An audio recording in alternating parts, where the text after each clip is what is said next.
ఉదయాన్నే నియోజకవర్గ ప్రజలతో కలిసి తిరిగి వాళ్ళతో మాట్లాడి వాళ్ళ సమస్యలు తెలుసుకునేందుకు మాజీ మంత్రి షబ్బీర్ అలీ గారు తన నియోజకవర్గంలో పర్యటించేందుకు బయలుదేరారు. ప్రస్తుతం ఆయన వెహికల్లో మనం ఉన్నాం.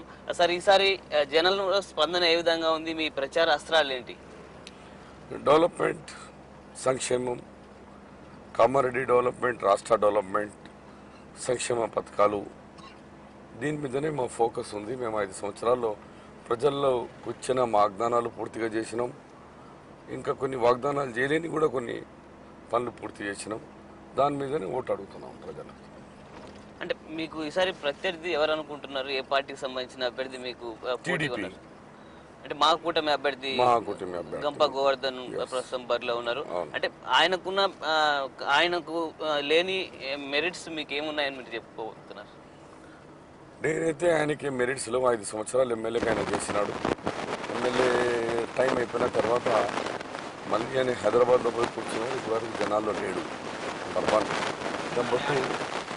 నెంబర్ టూ ఆయన ఎమ్మెల్యేగా చేస్తూ ఆయన పార్టీ వాళ్ళే మార్కెటింగ్ కమిటీ పోస్ట్ అమ్ముకున్నాడని మాచారెడ్డిలో ఒక దినం ధర్నా చేసి గంప మీద చెప్పలు పెట్టి పెద్ద ధర్నా చేసినారు వాళ్ళ కార్యకర్తలు. ఆయన ఉన్నప్పుడే ఫోన్ చేసి ఇల్లు కట్టకుండా బిల్లు ఇప్పించారు. 7 ఇంజనీర్స్ సస్పెండ్ అయినారు. 7 ఇంజనీర్స్ అవకతవకల్లో సస్పెండ్ అయినారు. పాపం వాళ్ళందరూ ఎందుకు చేసినారంటే ఎమ్మెల్యే గారు ఫోర్సబుల్గా బిల్లు ఇప్పించినారు. కాబట్టి అలాంటి ఎన్నో అవకతవకలు చేసిన వ్యక్తి. మనకు ఒక చరిత్ర ఉంది, మనకు ఒక బ్యాక్గ్రౌండ్ ఉంది.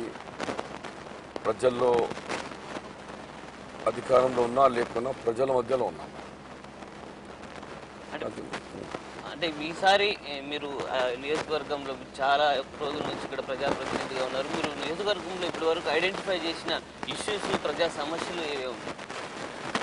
మెయిన్గా నా దగ్గర త్రాగే నీరు, సాగే నీరు, ఎలక్ట్రిసిటీ, ఈ 3 మేజర్. త్రాగే నీరుకు గోదావరి నుంచి 140 కోట్ల స్కీమ్ శాంక్షన్, దాదాపు 70% స్కీమ్ పూర్తి అయింది. నెంబర్ 2 మన సాగునీరు ప్రణయిత చేవళ్ళ చాలా కష్టపడి 3 లక్షల ఎకరాలు నిజామాబాద్కి వస్తే దాంట్లో 1,40,000 ఎకరాలు కామారెడ్డి కాన్స్టిట్యున్సీకి రాబోతుంది. అలాగే ఎలక్ట్రిసిటీలో ఇప్పుడున్న 1733/11 సబ్ స్టేషన్ ఉంటే అదనపు 21 సబ్ స్టేషన్స్ ఇచ్చినాను. 132 ఇచ్చినాను.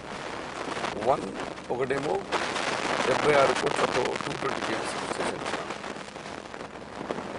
11,000 పోల్స్ ఇచ్చి ఇక్కడ ప్రస్తుతం కావాల్సినంత ఎలక్ట్రిసిటీ డెవలప్ చేసి ఒక 20 సంవత్సరాల వరకు లో వోల్టేజ్ రానియకుండా చేస్తాను. అంటే మీ కాన్స్టిట్యున్సీలో గల్ఫ్ బాధితుల సమస్యలు ఉన్నాయి. చాలా కాలం నుంచి మీరు చాలాసార్లు గల్ఫ్కి వెళ్ళి కూడా అక్కడ బాధితుల్ని ఇక్కడ తీసుకురావడం జరిగింది. ఇక్కడ బాధిత కుటుంబాలకు కూడా మీరు అనేక రకాలుగా ఉద్యోగ అవకాశాలు, స్వయం ఉపాధి లాంటి స్కీమ్స్ కూడా మీరు ప్రవేశపెట్టారు. మళ్ళీ మీరు గెలిస్తే గల్ఫ్ బాధితుల శాశ్వత పరిష్కారం కోసం, వాళ్ళ సమస్యల శాశ్వత పరిష్కారం కోసం మీరు ఏం చేయబోతారు? ఇప్పుడు గల్ఫ్లో ఉన్న వాళ్ళు ఒకవేళ మంచి ట్రైనింగ్ చేసుకున్న వాళ్ళు పోతే బాగానే ఉంది. కానీ intermediate, SSC fail, discontinue graduation చేసి పోయిన వాళ్ళకు మాత్రం అక్కడ ఏం లేదు, ఇక్కడ తిరిగినాయి. కాబట్టి పోయిన వాళ్ళు వీసా మీద, కంపెనీ వీసా, ఇన్సూరెన్స్ అవి అన్నీ ఉండిపోతే మంచిగా ఉంటుంది. జస్ట్ విజిటింగ్ వీసా మీద వెళ్ళి అక్కడిని ఓవర్ స్టే చేసి జైలుకు పాలై వాళ్ళు ఇబ్బంది పడుతున్నారు. ప్రభుత్వానికి కూడా ఇబ్బంది తీసుకురాకుండా మేము అవేర్నెస్ క్యాంప్ చేయించినాం. చాలా తగ్గింది. ఇప్పుడు మేము అనుకుంటున్నామంటే గవర్నమెంట్ లెవెల్లో రిక్రూట్మెంట్ జరుగుతుంది. ఆ గవర్నమెంట్ రిక్రూట్మెంట్ జరగకుండా ఇక్కడ నాక్ centre, national academy of construction ద్వారా మేము mason training, cutter, steel moulder అలాంటి ట్రైనింగ్ ఇప్పిస్తున్నాం.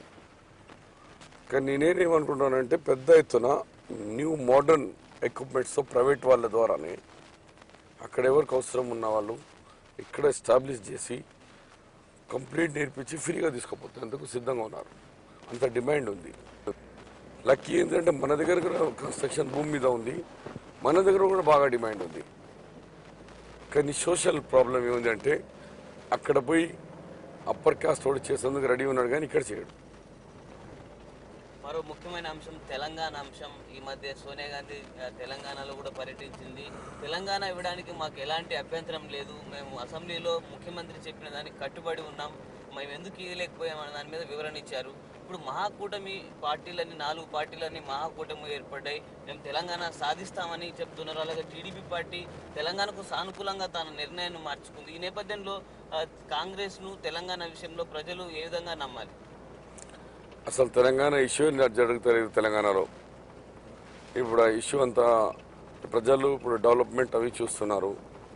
దాంతో సహా మహాకూటమి ఎజెండా కాదు అది తెలంగాణ. ఎందుకంటే సిపిఎం వాళ్ళు మేము ఇప్పుడు కూడా చిన్న రాష్ట్రాలకు వ్యతిరేకమని మహాకూటమి ఒక సభ్యుడు చెప్తున్నాడు. కాబట్టి మహాకూటమి ఎజెండా నెంబర్ 1 కాదు. క్వశ్చన్ వచ్చింది ఇంతకుముందు. రైట్.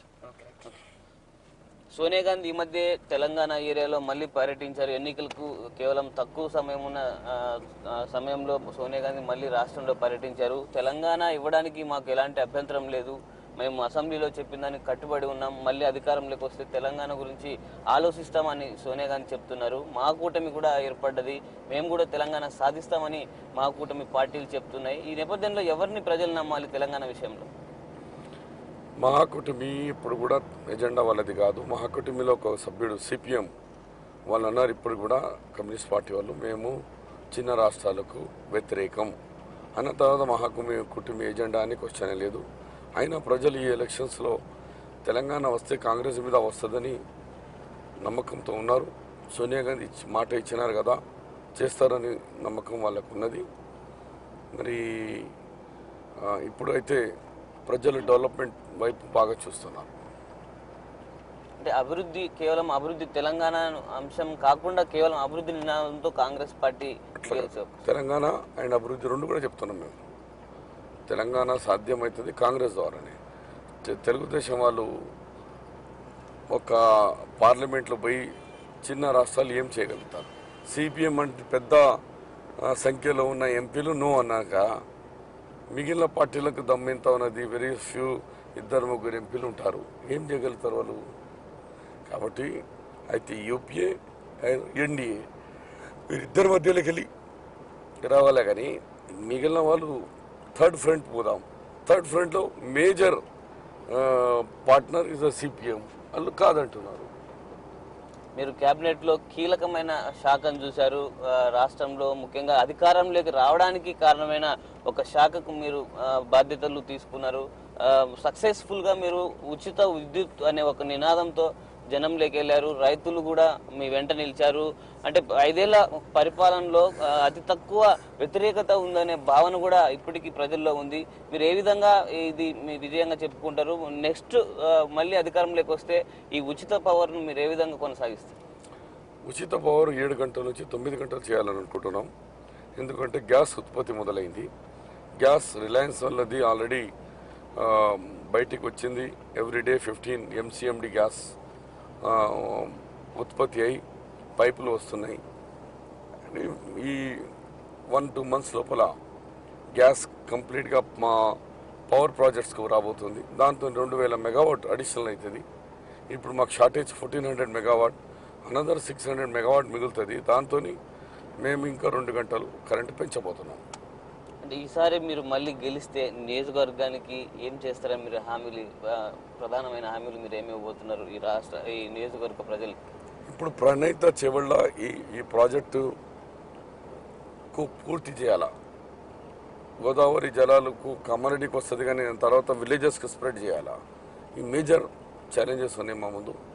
దాంతో సహా యువకులకు ఉపాధి కల్పించేందుకు ఏమేమి చేయగలుగుతారో చేయాలి. అది మా దగ్గర ఇంపార్టెంట్ సబ్జెక్ట్. ఎడ్యుకేషన్ కూడా ఇంప్రూవ్ చేయాలి.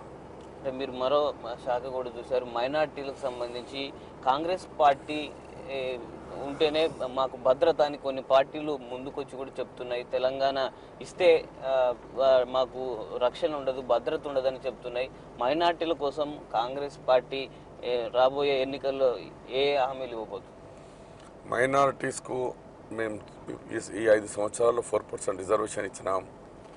వాళ్ళకి on par SC ST BC సమానంగా స్కాలర్షిప్ అండ్ ఫీజు రియంబర్స్మెంట్ ఇచ్చినాం. వాళ్ళని మాస్ మ్యారేజెస్కు గవర్నమెంట్ సపోర్ట్ చేసింది. వాళ్ళ లోన్స్ వేవ్ చేసినాం. కొత్త లోన్స్లో equal to SC ST BC తరగా వాళ్ళకు మార్జిన్ మనీ ఇస్తున్నాం. అంటే వాళ్ళకు డిఫరెన్సెస్ ఏదో ఉండే మైనారిటీకి కొంచెం తక్కువ చూసు అది కాకుండా ఈక్వల్గా చేసినాం. అందుగురించి మైనారిటీస్ వెరీ హ్యాపీగా ఉన్నారు. ఈసారి ఇన్ బ్లాక్ మైనారిటీస్ ఓట్స్ కాంగ్రెస్కి ఇస్తున్నారు. మీరు చాలా రోజుల నుంచి ఎన్నికల ప్రచారంలో ఉదయం నుంచి సాయంత్రం వరకు చాలా బిజీగా గడుపుతున్నారు. ప్రభుత్వం ప్రవేశపెట్టిన సంక్షేమ పథకాలు, అభివృద్ధి కార్యక్రమాల పట్ల జనాల్లో ఏ విధమైన స్పందన మీకు కనిపిస్తుంది? స్పందన ఉంది. దాంతో సహా కొద్ది లోకల్ వాళ్ళు పెన్షన్స్ విషయంలో కొన్ని తప్పిపోయిన వాళ్ళు వాళ్ళే వచ్చి గడబడి చేస్తారు. 2-3 ఉంటారు. మాకు 3కి పెన్షన్ రాలేదు, దానికి సమాధానం చెప్పండి. వచ్చిన 400 వచ్చిన వాళ్ళు ఎవడు మాట్లాడాడు, ఆ 3 మాట్లాడతారు. అంటే అలాగే కొన్ని చోట ఈ డిస్కషన్ జరుగుతూ ఉంటుంది. అభివృద్ధి బాగా చేసిన ప్రజల్లో ఉంది. అది ఇన్ని పెన్షన్ ఇచ్చినారు, ఇన్ని హౌసింగ్ ఇచ్చినారు, ఆరోగ్యశ్రీ కార్డు వచ్చింది, మాకు డెవలప్మెంట్ జరిగిందని వాళ్ళకు ఉంది. మీరు రాష్ట్ర క్యాబినెట్లో కూడా ప్రాతినిధ్యం వహించారు. ఓవరాల్ చూస్తే తెలంగాణ ఏరియాలో కొత్తగా వచ్చిన ప్రజారాజ్యం పార్టీ, చిరంజీవి ఏర్పాటు చేసిన ప్రజారాజ్యం పార్టీ మార్పు తీసుకొస్తామని చెప్తున్నారు. తెలంగాణలో కూడా సామాజిక తెలంగాణ అనే ఒక స్లోగన్తో ఆయన జనం లేకొచ్చారు. ఆయన ప్రభావం తెలంగాణ ఏరియాలో ఏ విధంగా ఉందని మీరు భావిస్తున్నారు? మా దగ్గర పెద్ద తెలంగాణలో ప్రజారాజ్యం పార్టీది ఏం లేదు. ఇక ఆంధ్ర సైడ్ ఎట్లా ఉంటుందో సెకండ్ ఫేజ్ నాకు తెలియదు, కానీ మొదటి విడతలో మాత్రం ప్రజారాజ్యంది క్యాడర్ కానీ వాళ్ళ ప్రచారం కానీ ఏం పెద్ద లేదు. అంటే పూర్తి మెజారిటీ రాకపోతే కాంగ్రెస్ పార్టీతో చిరంజీవి కలిసి పనిచేస్తారనే ఒక విషయం బయట ప్రచారంలో ఉంది. ఇది ఎంతవరకు వాస్తవం?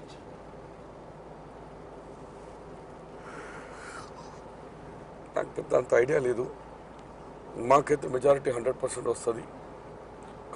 రాష్ట్రంలో చూస్తే చరిత్ర ఎప్పుడు కూడా ప్రజలు ఫుల్ మెజారిటీ ఇచ్చినారు. మాకు కూడా ఈసారి మెజారిటీ ఇస్తారు. అంటే ప్రధానంగా మీరు ఈ 5 ఏళ్ల కాలంలో మీరు చెప్పుకోదగ్గ పథకాలు, స్కీమ్స్, ఇప్పుడు ఓట్లు రాలుతాయని చెప్పుకునే పథకాలు ఏమేమి? స్టేట్లో అన్నా నా కాన్స్టెన్సీ వరకు స్టేట్లో చెప్పినాం కదా, జలయజ్ఞం ఉంది, పెన్షన్స్ ఉన్నాయి, హౌసింగ్ ఉంది, 108 ఉంది, 2 రూపీస్ కేజీ ఉంది, ఇలాంటి పథకాలు. రాజు ఆరోగ్యశ్రీ ఉంది.